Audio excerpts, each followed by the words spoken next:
Have you ever tried drawing on a Strathmore Bristol Plate surface with color pencil? I had not, so I decided to experiment using different types of color pencil and different tools and blending methods. And I'm sharing the result of that experiment with you in this mini review. Hello, my name is Lale.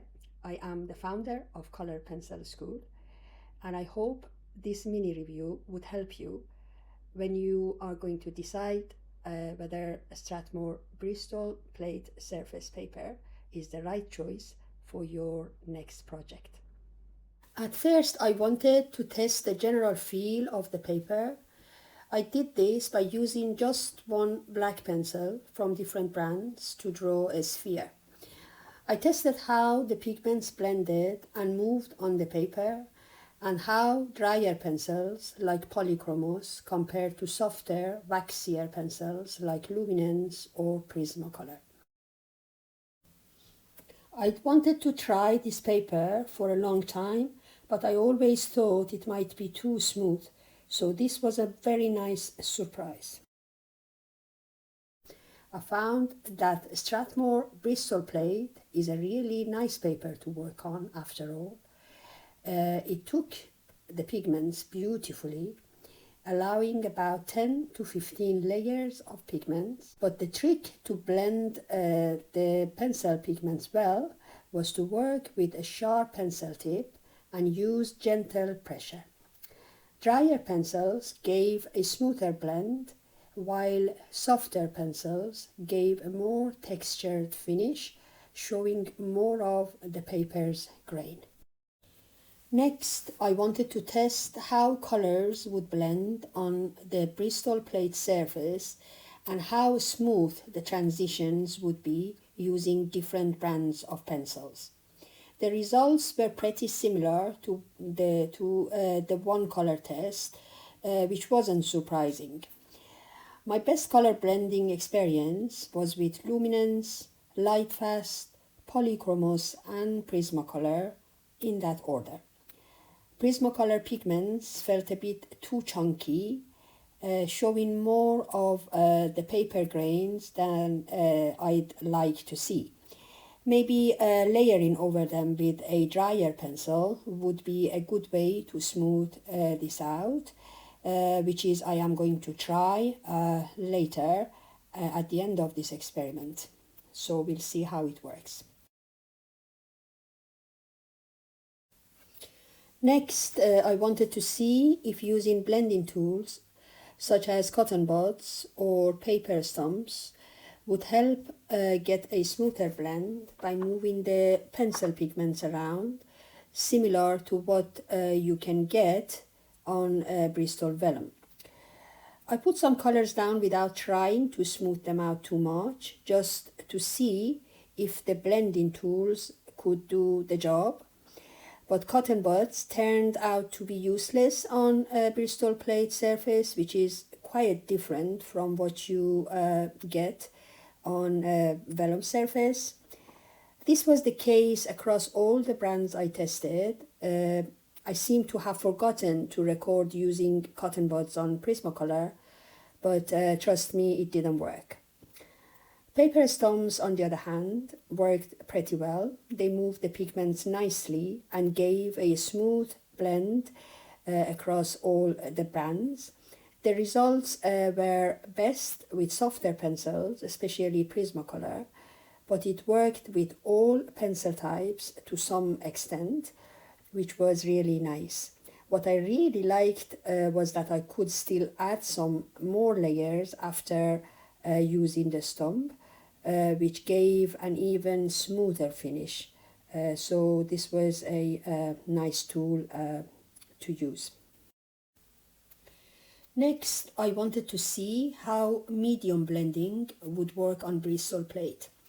I started with the Caran pencil blender, which did manage to move the pigments around and blend the colors.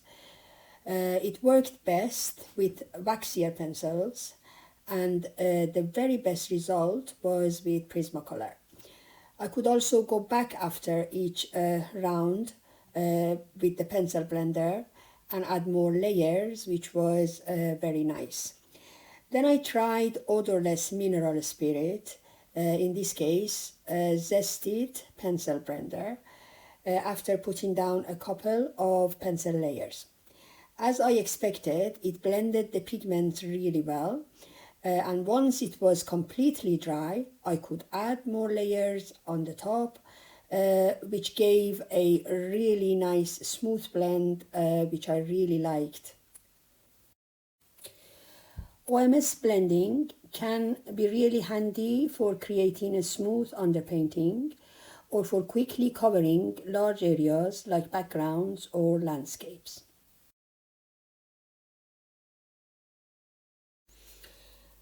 It was finally time to see how different types of erasers would lift color pencil pigments from Strathmore Bristol Plate paper.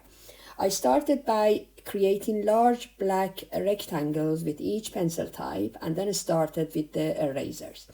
First up was the kneadable eraser, but it only managed to lift Polychromos and to some extent Lightfast.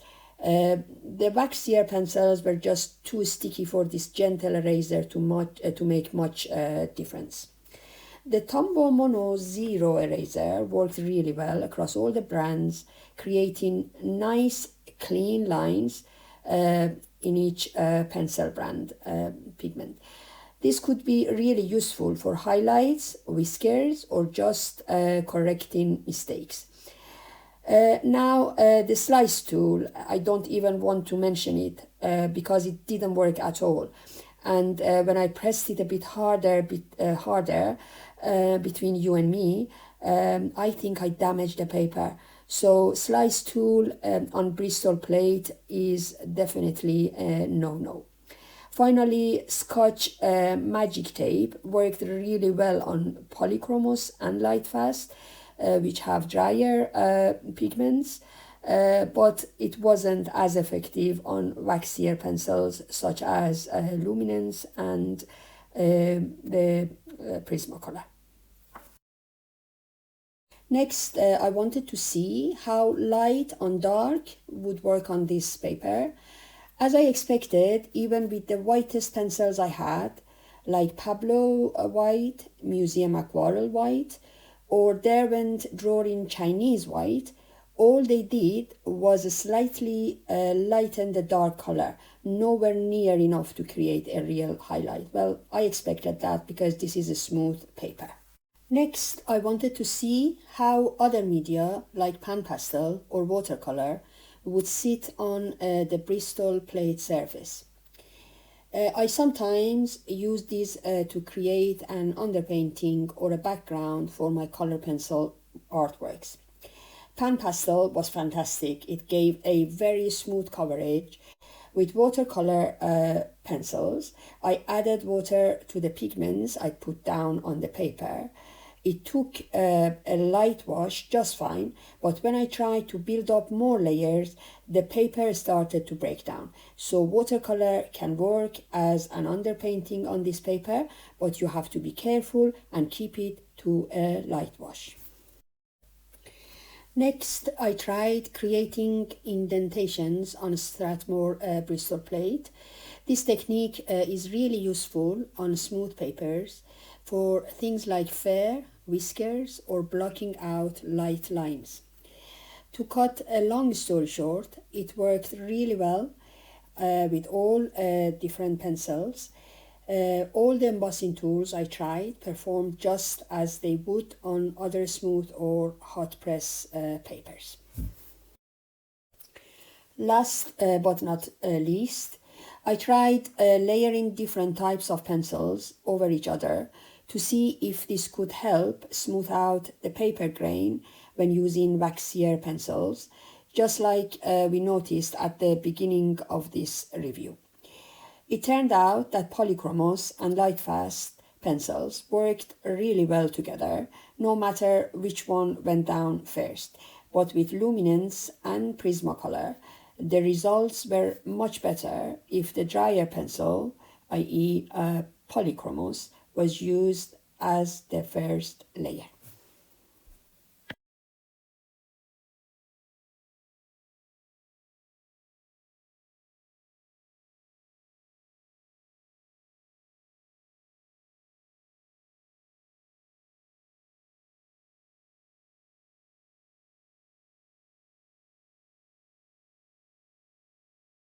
Here's a quick wrap-up of my experimental review of Strathmore 500 series plate surface.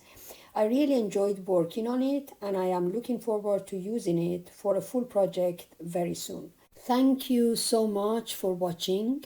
If you enjoyed this review, please don't forget to subscribe to this channel so you don't miss future videos from Color Pencil School. I'll see you again soon with more tips, reviews and tutorials. Bye for now.